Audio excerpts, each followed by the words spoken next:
Good morning. Welcome to another edition of Coffee with Tea. I'm your host, the amazing Tea Street. Today's mug, Mama needs some coffee. I like to use that mug because it reminds me of my sons, and my youngest son gave me that mug. So I'm going to jump right in today.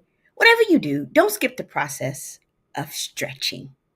Stretching your mind, stretching your body, stretching your spirit self, stretching. Don't skip the process.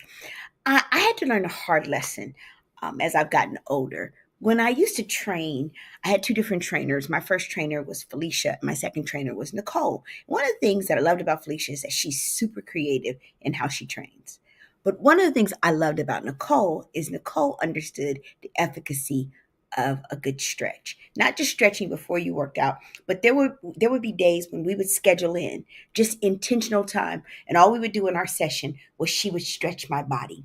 She would literally spend an entire hour stretching every part of my body in gentle ways that really opened up my range of motion, that really opened up my ability to move more flexibly, that really gave me a greater range of motion. So she would stretch my body. And can I tell you, there's some days when I didn't like to stretch because the stretch sometimes hurt. But can I tell you, a couple of days after the stretch, I could feel the difference in my ability, how many pounds I could lift, and how much further I could go after we had stretched than before, because it really did improve my range of motion and improve my flexibility. It allowed me to do some things that my body couldn't do before the stretch. So stretching in life is essential. It is essential if we want to have the best quality of life. As I gotten older, boy, I wish I had maintained stretching. I wish I had stretched my knees, because had I done that, I might not have needed knee surgery. I wish I had stretched the parts of my body. Did you know that if you stretch right before bed, it gives you a better quality of sleep at night? It does.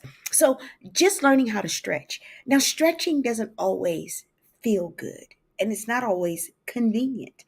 But can I tell you, it is always good. Whether we're talking about our physical body, as I've just described, or if we're talking about our emotional selves, sometimes our first reaction to something emotionally is to break down and have a mental breakdown. Oh my God. What happens if you, every time you go through something, that's not your first reaction? You force yourself to put on your big girl pants, confront and deal with the issue, and not have the mental breakdown, but instead have a mental push through. Something might grow in you. Your capacity to handle more stress without falling apart deepens and grows the more we stretch it. The more we stretch something, the greater capacity it gives us. The more we stretch our minds. I read a lot. Sometimes we don't want to stretch because it's risky. We're like, well, what if I move my body that way and it don't move back into the right position? What if I try something new? I'll give you an example. I always try to be candid, always try to be truthful.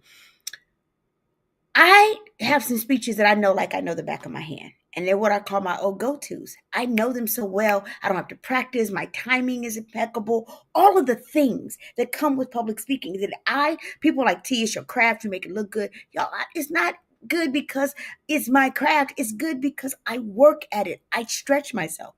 When I got ready to do, some of you have been following, and I did 4 trips to California in 18 days. When I got ready to go do the 4 camps that I did over the last few weeks, I decided I was going to stretch myself this summer. I was going to put out all new content. I was going to put out an entirely new speech. And when you try out a new speech, it's just that it's trial and error. But it grows you as a speaker. The reason you don't want to do it is because it's uncomfortable. What if I can't remember the points? What if I forget? What if my timing is off? And you run that risk. And can I tell you? I will be honest. The first time out, they said it went great, but I thought my timing was off. But I could have gone back for the next camp and just done my old standard stuff. I didn't. I stretched myself. I made myself do the new speech again. And can I tell you, that second time, I stretched way beyond where I had gone that first time. And I gave those kids some content that I did not do in the first one. I had planned to do, but something in me tensed up and I didn't do it. It is so imperative that we be prepared to allow ourselves to stretch. stretch our minds, stretch our bodies, stretch our wills. And can I tell you, stretch our spiritual lives. Go to the places spiritually that are hard, because it is in those hard places that God grows us and moves us and shows us not our capability, but His. So, whatever you do, don't skip the process of stretching your mind, your body, your emotions, your spirit self, and ultimately your life. I'm the Amazing T Street. There's absolutely positively nothing amazing in me that's not in each and every one of you. So today, take the risk. Have an amazing day.